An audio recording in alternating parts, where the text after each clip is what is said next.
Kaixo, bigarren mailako ekuazioak nola ebazten diren ikusiko dugu.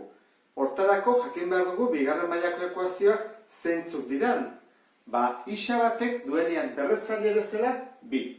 Orduan, honek du isa berbi, hau bigarren mailako ekuazio bat da. Eta nola askatzen dira, nola ebazten dira, lehenengo izendatzaileak kendu, gero parentesiak, eta gero isa alde batea eman berrian eta zenbaki askiak eskubitara egiten duguna da denak ezkerretara eraman. Eta hor, antzekoakin batuta kendu eta egiten dugu, eta hau betetuko litzaiguke.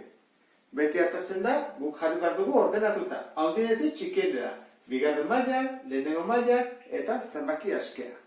Orduan, hauek ordenatuta ditugunean, hurrengo pausoa izango litzake, albandi badabentzat simplifikatzea. Zer bestela, zenbakiak oso handiak atatzen zaizkigu. Zatitu daitezketenak zenbaki berdinarekin, 4, 12, 8, bai, 4kin. Orduan, nik hartuko dut eta denak 4kin zatituko ditut. 4 zati 4, bat, eta bat ez da jartzen. -12 zati 4, -3, eta 8 zati 4, 2. Eta 0 zati 4, 0. Simplifikatu dut, orduan, egingo duguna izango da. Bigarren mailako monomioa, lehenengo mailako monomioa, eta gai askea. Eta deituko diogu honi A, honi B, eta honi C. Orduan, bigarren mailako monomio honen zenbakia, koefizientea zein da hemen ez du ezer jartzen, orduan da bat. B da erdikoa. Lehenengo mailakoaren koefizientea, ze zenbaki da? -3. Eta gai askea, +2, 2. Hiru hauek ditugu, orduan formula bat jakin behar dugu. Eta formula hau da.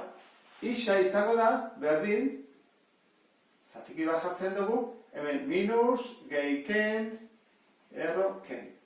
Izango ditzake. Minus B. Gehi ken, B berbi, ken, 4 bider A bider C, zati 2 bider A. Hala, guk ikasi behar dugun formula, buruz. Egiten duguna izango da, izkiaren ordez jarri bere zenbaki konkretuak kasu honetan. Eta hasiko ginak, Isa berdin. Kontuatu zaitezte hemen, isak jaz ditugula jartzen. Bakarrik jartzen dugu zenbakiak. Isa hemen dago. Isolatuta dago. Hemen isarik ez dago, Berdin. Jartzen dut. Honek esan nahi du, beren aurkakoa, -B. Horran, -3-ren aurkakoa zein da? +3. Horran jarriko dugu, plus. Aurkakoa jarri behar delako. Gero, gehi ken. Zesan nahi dute honek, bi soluzio izango ditugula, ze bigarren mailako ekuazioak bi soluzio ditu askotan. Horra jarriko dugu, gehi ken, jartzen dut erro, B berbi. Horran, B bider bere burua. -3 bider -3. Bederatzi.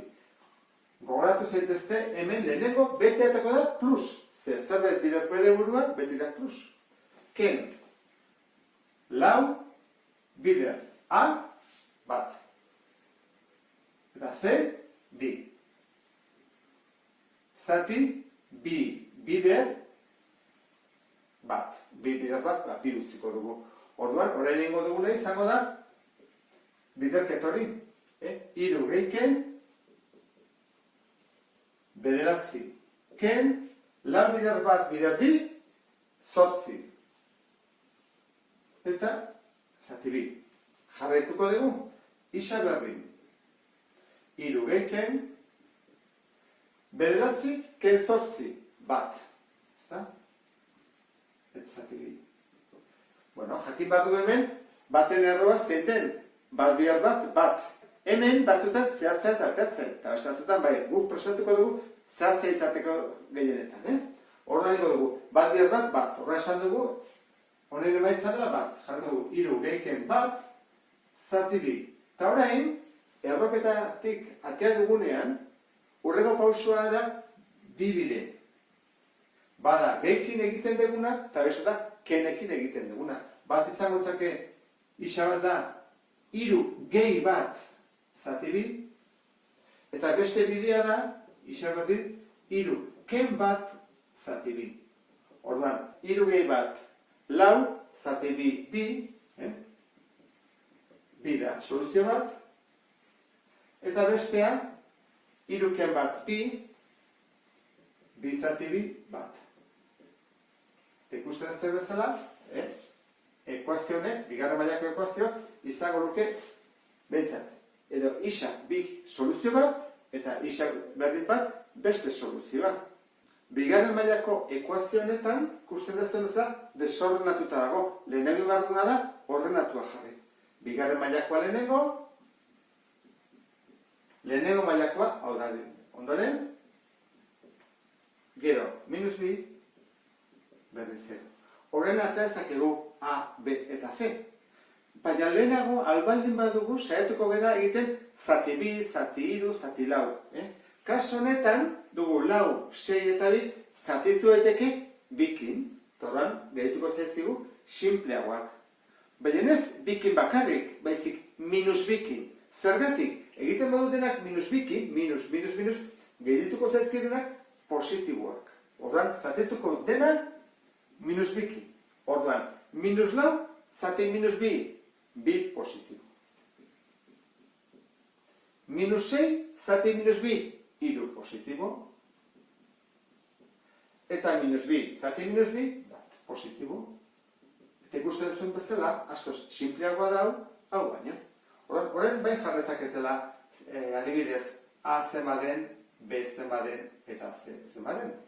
A, esan dugun bezala, hau da, B, hau, eta C, beste hori. Bakarrik zenbakiak. Hemen ez koefiziente da bi, honena, hiru, eta honena, bat. A da bi, B, hiru, C, bat. Hiruak jarri ditugu.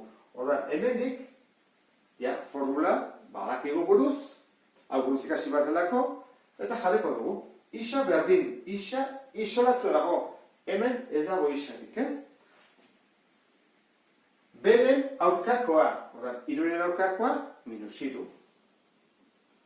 Gehiken, erroa. B berdi, hiru bider hiru, bederatzi. Ken, ikutorela. Lau, bider bi, bider bat. Eta behan, bi bider bi. Ze, A, bi da, A kendu dugu, jarri dugu bi, A dagoelekoan bi, eta C lekuan bat jarri dugu. Eta B lekuan hiru. Horren, egin dezakegu. Minus hiru, gehiken, hemen izango da, erroa jarri, bederatzi ken, leheno bezala, 8 eta zaigu, bi bider bi lau. Jarriko dugu, isa berdin. Bederatzi ken 8 bat, eta baten erroa zen bada, bat baita ere. Horra izango zateke minus hiru gehiken, bat zati lau. Eta hemen, bi bide bihurtzen zaizkigu. Eta bat izango da isa denean batuketa, eta bestea da kenketa denean. Batutzen eta kentzen. Horra, minus hiru gehi bat, minus bi. Zati lau, hau simplifikatu eteke, eta gehitzen dugu, minus erdi bat. Ezta? Hoi izango zateke soluzio bat. Jarreteke betere minus 0,5, berdina da. Hau jarri da, hau jarri, gauza bera da. Eta hemen, minus hiru ken bat, minus lau, zati lau, hoi bai dela minus bat osoa. Beste bat arte, agur.